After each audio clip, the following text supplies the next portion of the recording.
One. Hello, everybody, and welcome to yet another Weather Wednesday. I'm Phil Penarski. Thank you all so much for tuning in. We are discussing a pretty important topic. Once again, we are joined by Storm Team meteorologist Ashley Gann to discuss what is known as secondary severe weather season. And Ashley has a very interesting graphic behind her that kind of sort of estimates what we're going to be seeing throughout the next couple of months, and the season actually started just a couple days ago on Monday. So without further ado, Ashley, why don't you explain that very colorful, very fun graphic you have behind yourself right there?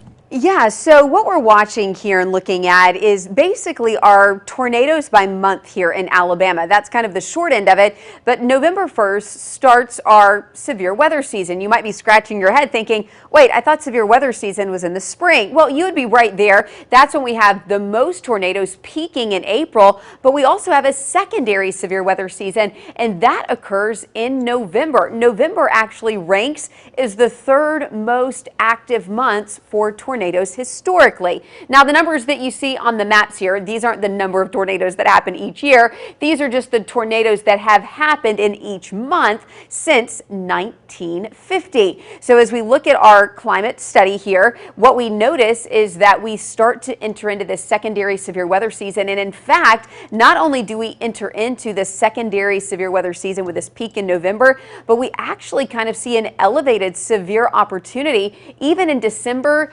January, February, and then going back up into March into April. And the reason for that are the seasonal shifts. We go from the milder days of fall to the colder days of winter. That creates instability, which ultimately can produce thunderstorms and tornadoes. And that same story goes when we exit the winter months and start to enter back into the milder spring days.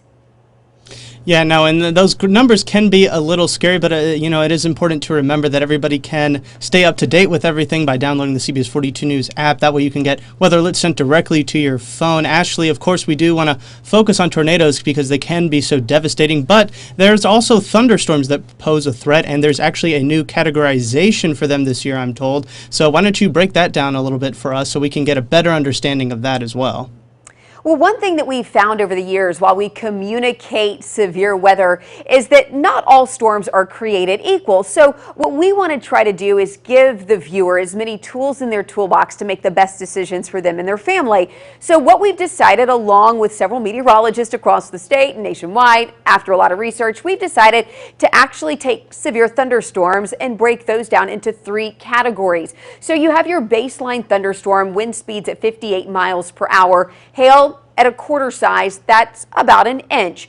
Now we're going to add on to that. We're going to include a considerable category. That means winds now reaching 70 miles per hour, golf ball sized hail, and lastly, what we call destructive thunderstorms. This could be winds of excess of 80 miles per hour with baseball sized hail. The one thing that I want to point out here is that severe thunderstorms have historically been big culprits in producing some damage, and lots of damage, whether it be down power lines, trees falling on homes, even the hailstones that can do considerable damage to cars and windows, et cetera, roofs. That's why now, if there's actually a destructive flag that's issued for one of these severe thunderstorm warnings in that escalated category, that will actually now set off an emergency alert on your phones. But again, not the baseline or considerable thunderstorms, but just the destructive category. And again, this isn't necessarily for you to memorize all of this, but know that while we're back here kind of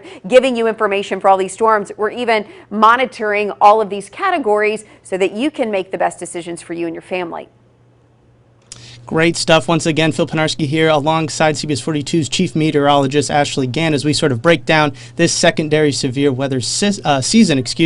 Once again, if you are watching us on Facebook and you have some questions for Ashley or myself, or you just want to see, something else on some of these Weather Wednesday segments that we do, please leave them in the comments section. Ashley, I don't want to jump too far ahead or sort of jump off scale here, but we are about to enter standard time. We're going to be going actually falling back an hour. Ashley, do you want to tell us a little bit more about that? Again, another fun graphic right there.